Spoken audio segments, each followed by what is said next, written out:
अस्सलामुअलैकुम, आप देख रहे हैं स्पोर्ट्स बाज और मैं हूं लुकमान अली। पाकिस्तान क्रिकेट पर बात करेंगे और खास तौर पर कायद-ए-आज़म ट्रॉफी के हवाले से बात करेंगे कि कायद-ए-आज़म ट्रॉफी के इस सीजन में किसने ज्यादा अच्छी परफॉर्मेंसेस दी हैं और कौन कायद-ए-आज़म ट्रॉफी में अच्छा परफॉर्म नहीं कर पाया, क्योंकि ये पाकिस्तान का एक ऐसा टूर्नामेंट है जिसमें जो परफॉर्म करता है उसके पाकिस्तान की तरफ से खेलने के लिए रास्ते खुल जाते हैं और कुछ ऐसे प्लेयर्स जो आउट ऑफ फॉर्म होते हैं पाकिस्तान की तरफ से खेलते हुए, लेकिन वो वापस जाते हैं कायद-ए-आज़म ट्रॉफी में खेलते हैं, वहां पर जाकर परफॉर्म करते हैं और फिर वापस पाकिस्तान टीम का हिस्सा बन जाते हैं। लेकिन इस बार देखना यह है कि इस कायद-ए-आज़म ट्रॉफी ने पाकिस्तान को क्या दिया है, इस टूर्नामेंट ने इस साल इस सीजन में पाकिस्तान को क्या दिया है और कौन से ऐसे प्लेयर्स जिनसे तवक्को आती वो अच्छा परफॉर्म नहीं कर पाए।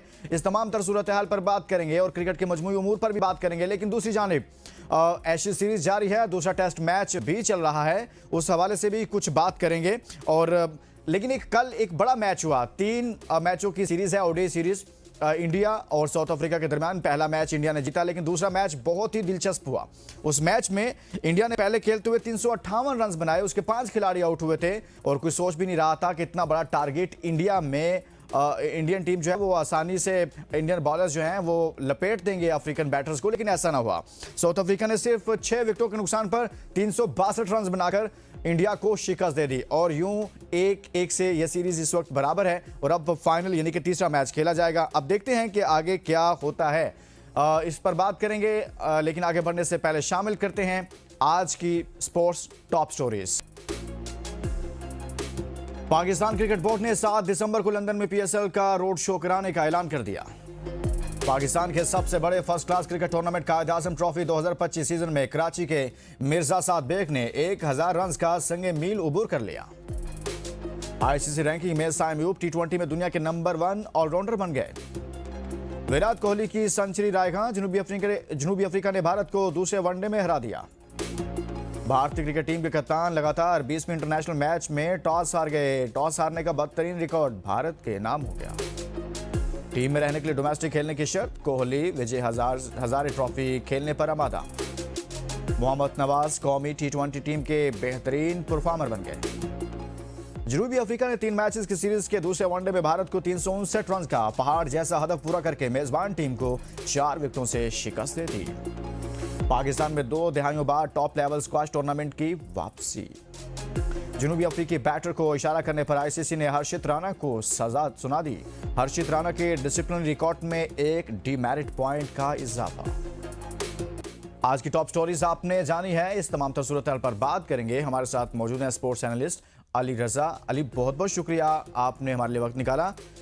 अली, जब हम बात कर रहे हैं पाकिस्तान क्रिकेट के हवाले से, लेकिन हम कुछ इंडियन मैच के हवाले से भी बात करेंगे, लेकिन आज मैं खास तौर पर बात करना चाहता हूं कि कायद-ए-आज़म ट्रॉफी के हवाले से, क्योंकि ये बड़ा अहम टूर्नामेंट है। पाकिस्तान क्रिकेट बोर्ड का मुख्तलिफ टूर्नामेंट्स वो करवाता है अपने डोमेस्टिक स्ट्रक्चर में, और उनमें से सबसे ज़्यादा जिसको अहमियत दी जाती है या आज के दौर में जो सबसे ज़्यादा प्रोमिनेंट है वो आई थिंक कायद-ए-आज़म ट्रॉफी ही है।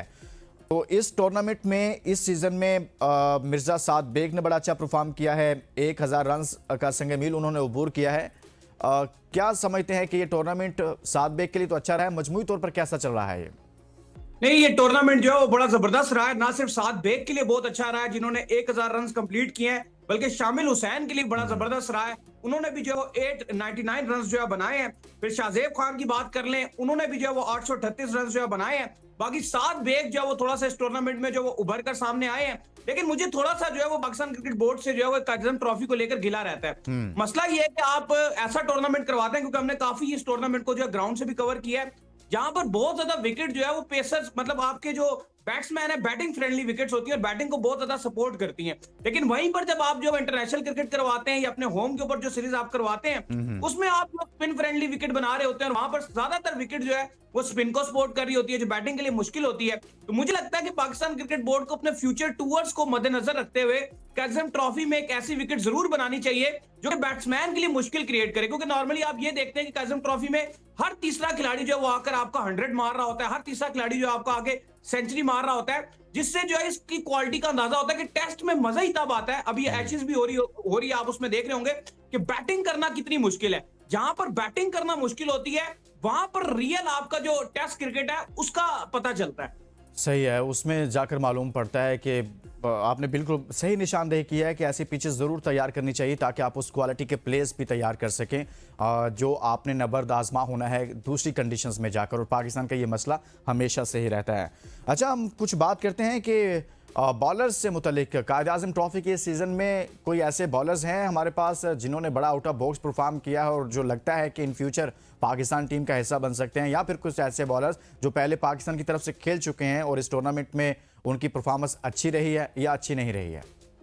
देखिए, बॉलर्स की परफॉर्मेंसेस तो पूरे टूर्नामेंट में नरम गरम ही रहती है। मोहम्मद अली जो है वो बड़ा अच्छा जो है काज़म ट्रॉफी में जो है परफॉर्म करते हैं। हमेशा से हमने देखा है कि वो हमेशा विकेट्स लेते हैं, लेकिन जब उनको जो है वो इंटरनेशनली मौका मिलता है, चाहे वो फिर आप न्यूजीलैंड टूर की बात कर लें, चाहे किसी भी और टूर की बात कर लें, तो वो बेचारे जो है इंटरनेशनली आके फेल हो जाते हैं। लेकिन काज़म ट्रॉफी में हमने देखा है कि उनका बॉल बड़ा जबरदस्त किस्म का सीम हो रहा होता है, बॉल बड़ा अच्छा जो उनका निकल रहा होता है। तो मोहम्मद अली एक ऐसा नाम है जो कि बड़ा अच्छा परफॉर्म करते हुए दिखते हैं। बाकी काज़म ट्रॉफी में बॉलर्स के लिए एक चीज ये भी अच्छी हुई कि हसन अली, जो कि लास्ट टाइम आपको पता है कि इंटरनेशनली वो सिलेक्ट हुए थे, लेकिन उन्होंने एक टूर था बांग्लादेश का, उसके चलते उन्होंने जो है वो कह दिया था कि वो उस वक्त जो है मौजूद थे, किसी लीग के साथ वो खेल रहे थे। उन्होंने कहा जी मैं अवेलेबल नहीं हूं फिलहाल। फिर उसके चलते हमने देखा कि उनका करियर कितना हर्ट हुआ, बाद में वो आए, उनको इतनी मार पड़ी। लेकिन अच्छी चीज ये है कि हसन अली भी आए हैं, उन्होंने भी जो है बड़ा अच्छा परफॉर्म किया है। फिर धानी की अगर आप बात कर लें, उन्होंने काज़म ट्रॉफी में जो है बड़ी शानदार किस्म की जो बॉलिंग की है। लेकिन अगर अभी बात कर लें, जो आज आप अगर मेरे से बात कर रहे हैं, तो अभी तो ये सिचुएशन है कि आपके आधे से ज्यादा जो इंटरनेशनल खिलाड़ी, बल्कि ज्यादा ही पूरे इंटरनेशनल खिलाड़ी जो है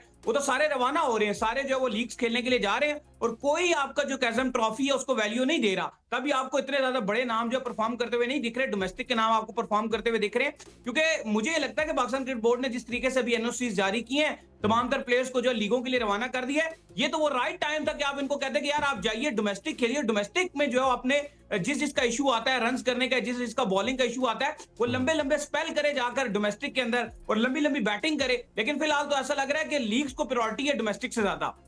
ये आपने एक और अहम बात की है कि डोमेस्टिक क्रिकेट से ज़्यादा लीग्स को तरजीह दी जा रही है, लेकिन साथ में एक जुमला ऐड किया गया पाकिस्तान क्रिकेट बोर्ड की जानिब से, कहा यह गया कि नेशनल ड्यूटी सबसे अहम है, और यानी कि जो पाकिस्तान के लिए टूर्स होंगे, अगर किसी की उसमें सिलेक्शन होती है तो उसने फौरी तौर पर अपनी दस्तयाबी शो करनी है, और उस दौरान कोई लीग्स नहीं खेलेगा। जिसका ऐलान हो जाएगा वो उसी दौरान अपनी लीग को छोड़ देगा।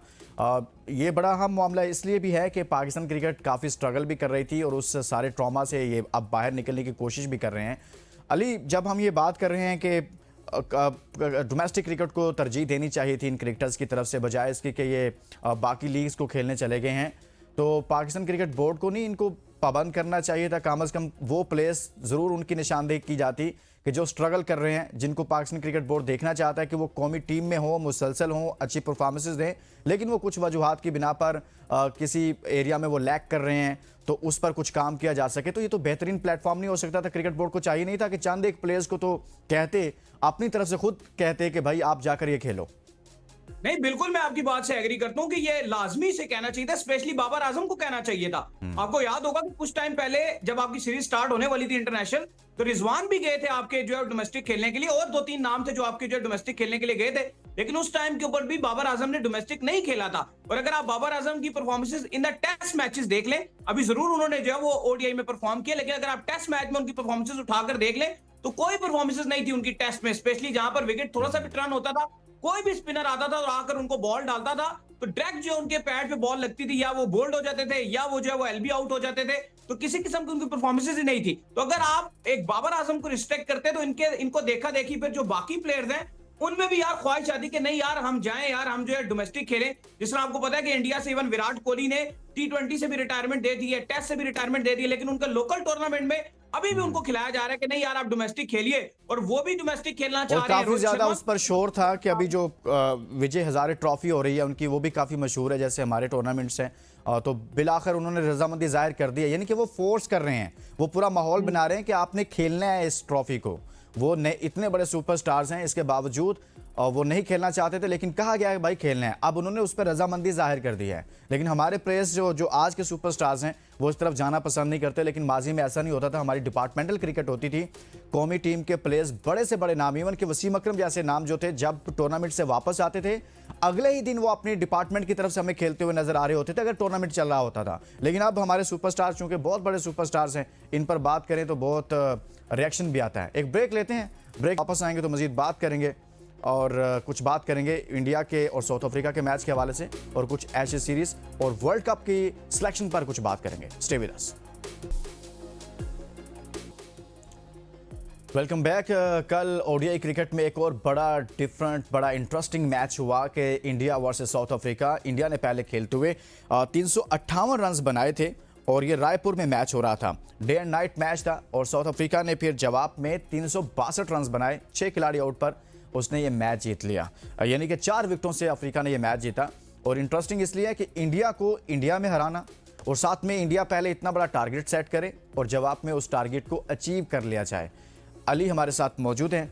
अली कल के मैच के हवाले से क्या लगता है आपको, ये तासुर था कि अफ्रीका जीत सकता है या अफ्रीका के में ये कैपेबिलिटी है, उनके प्लेयर्स में सलाहियत है, या फिर आपको ये लगा, या फिर हमें ऐसे लग रहा था जैसे इंडिया ने इतने रन कर लिए बहुत मुश्किल हो गया है कि ज़्यादा से ज़्यादा भी किया तो 330 तक जाएंगे या 320-25 तक अफ्रीका जाएगी। लेकिन कल का मैच के बारे में आप क्या कहते हैं?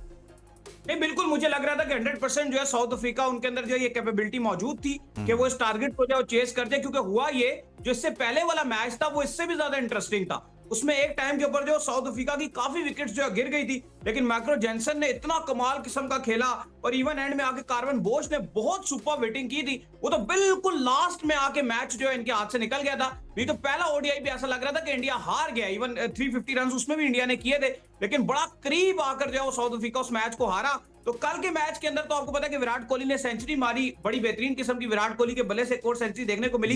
लेकिन मसला ये आया कि इंडिया कल के मैच के अंदर एक पोजीशन पर ऐसे टाइम पर मौजूद था कि इंडिया 400 कर सकता था, लेकिन रविंद्र जडेजा जो है 27 बॉलों पर उन्होंने उनके जो 24 रन थे वो इंडिया को कहीं ना कहीं जो है वो कॉस्ट कर गए। और इंडिया में होता ही है, क्योंकि नॉर्मली हमने जब से 2023 वर्ल्ड कप बड़ा डीपली हमने इंडिया में कवर किया था, तो मैं वहां पे इंडिया में ये अंदाजा हो गया कि इंडिया में अगर आप शुरू में जो आपके पहले अगर आप सेकंड चेस कर रहे हैं ना, अंडर द लाइट्स आपकी बैटिंग आ गई है, तो अगर आप पहले 10 से 15 ओवर जो विकेट के ऊपर सर्वाइव कर जाते हैं, उसके बाद बहुत मार पड़ती है। उसके बाद आप चाहे जितना मर्जी अच्छा स्पिनर लगा दें या जितना मर्जी अच्छा पेसर लगा दें, क्योंकि वहां पर भी ड्यू फैक्टर भी थोड़ा आ जाता है और फिर बैटिंग करना बहुत आसान हो जाता है। और ईडन मार्करम को कल ये बात पता थी। कल उन्होंने पहले शुरू में सर्वाइव किया, इवन डिकॉक जल्दी आउट हो गए, लेकिन बहुमा ने उनका भरपूर साथ दिया। दोनों जो है रिक्वायर्ड रेट इवन 7, 7.5 का था, वो 5.5 के रिक्वायर्ड रेट से खेलते रहे। लेकिन उनको ये बात पता थी अगर हमने विकेट के ऊपर जो है सर्वाइव कर लिया और ये 15 से 20 ओवर हमने गुजार लिए तो फिर हम नहीं छोड़ेंगे। और वही हुआ। उसके बाद ईडन मार्करम ने सेंचुरी भी मारी, लेकिन फिर शानदार किस्म का नीचे से आगे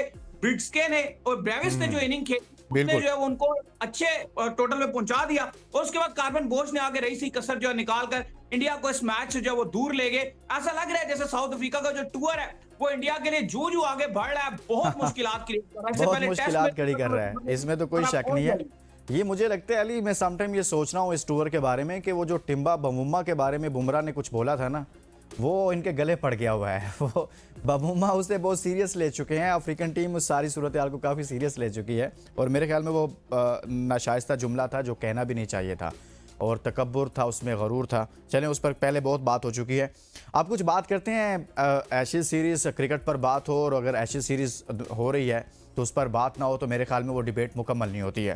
पहला मैच जिस तरह से हुआ, अब दूसरे मैच में पहले चूंकि इंग्लैंड बैटिंग कर रहा है और कुछ स्टेबिलिटी है आगाज़ में, तो आप समझते हैं कि ये मैच उससे मुख्तलिफ होगा या अगले तीसरे चौथे दिन में जाकर ये भी उसी तरह से बिल्कुल एकदम से मैच चौथे दिन ही खत्म हो जाएगा या तीसरे दिन खत्म हो जाएगा?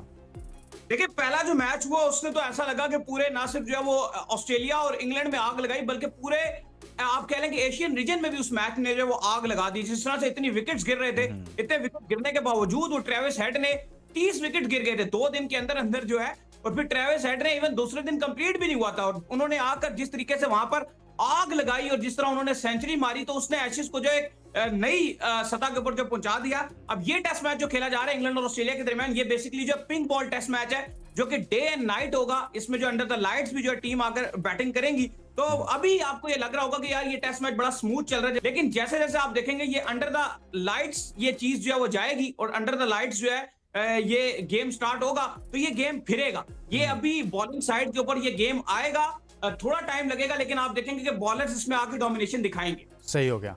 चलिए आप कुछ आगे बढ़ते हैं और बात करेंगे वर्ल्ड कप को लेकर पाकिस्तान टीम में क्या चल रहा है, सिलेक्शन कमेटी क्या सोच रही है, उस हवाले से बात करेंगे। लेकिन उससे पहले मैं एक सवाल अली के सामने रखना चाहता हूं। अली, सैम अयूब जो रैंकिंग आई है उसमें नंबर 1 ऑलराउंडर हैं। कल भी हमने कुछ इस पर बात की थी। मैं आपका कमेंट चाहता हूं कि सैम से हमें बैटिंग दरकार है, बॉलिंग दरकार है, क्या चाहते हैं, या फिर वो दोनों में ही परफॉर्म करें? अगर वो दोनों तरफ जाते हैं तो सम टाइम फिर वो बैटिंग में कोलैप्स करते हैं, तो फिर सवालात भी उठते हैं। देखिए, ऑन द सीरियस नोट अगर आप मुझसे पूछे तो सच्ची बात तो ये है कि हम साइम से बैटिंग चाहते हैं। बॉलर्स जो है वो हमारे और भी हैं, इब्रार भी हैं, हमारे पास नवाज भी हैं। अगर वो बॉलिंग में परफॉर्म कर दें तो ठीक है, सोने पे सुहागे वाली बात है। लेकिन एक्चुअल में जो साइम को टी20 में जगह मिली थी वो इसी वजह से मिली थी कि जब बाबर रिजवान खेला करते थे तो हमें ये फील नहीं आता था कि यार ये 170 रन करेंगे या 180 करेंगे, या कभी अगर 200 रन का टारगेट जो हमारे बोर्ड के ऊपर लग गया तो ये दोनों उसको चेस कर देंगे। लेकिन साइम जब से आए थे तो हमें एक फीलिंग आना शुरू हो गई थी कि यार जिस तरीके से ये इनका एक स्ट्राइक रेट बहुत अच्छा रहता है, ये बहुत कमाल किस्म की हिटिंग करते हैं, तो ये हमें बैटिंग करके देंगे। लेकिन वो जिस तरह से उनका 360 मूवमेंट हुआ है कि वो बॉलिंग की तरफ उनका ज्यादा फोकस चला गया, विकेट्स वो ज्यादा ले रहे हैं। बैटिंग तो वो जिस दिन कर दें उस दिन हम शुक्र ही अदा कर देंगे, यार शुक्र आज को सैम अयूब ने बैटिंग कर दी। और नॉर्मली वो ऐसे मैच में बैटिंग कर रहे होते हैं जब मतलब टारगेट 120 का होता है, 130 का होता है, तो उनकी तरफ से नो लुक शॉट्स भी आ रहे होते हैं। वही टारगेट जब 170-80 का आ जाता है या कोई प्रेशराइज मैच आ जाता है या इंडिया के अगेंस्ट मैच आ जाता है तो वहां पर सैम अयूब एकदम से ठुस हो जाते हैं। तो मुझे लगता है कि सैम का मेन रोल जो है वो बैटिंग में उनका मेन रोल है। सिलेक्शन के हवाले से, वर्ल्ड कप की सिलेक्शन के हवाले से कुछ चल रहा है, कुछ सोच विचार हो रही है, कोई सरप्राइज है इन आउट के हवाले से? देखिए, वर्ल्ड कप के हवाले से तो फिलहाल जो नाम बहुत ज्यादा जेरे बहस और बहुत ज्यादा गर्दिश में वो है शादाब खान का, क्योंकि कप्तान जो सलमान अली आगा उन्होंने खुद आकर जो है इसके ऊपर बात की शादाब खान के हवाले से कि शादाब खान जो है वो अगर बैटिंग भी कर सकते हैं, बॉलिंग भी कर सकते हैं, एक ऐसा प्लेयर जो आपको वाइस कैप्टन भी रहा है, अगर उनकी हमें जरूरत पड़ी तो क्यों नहीं।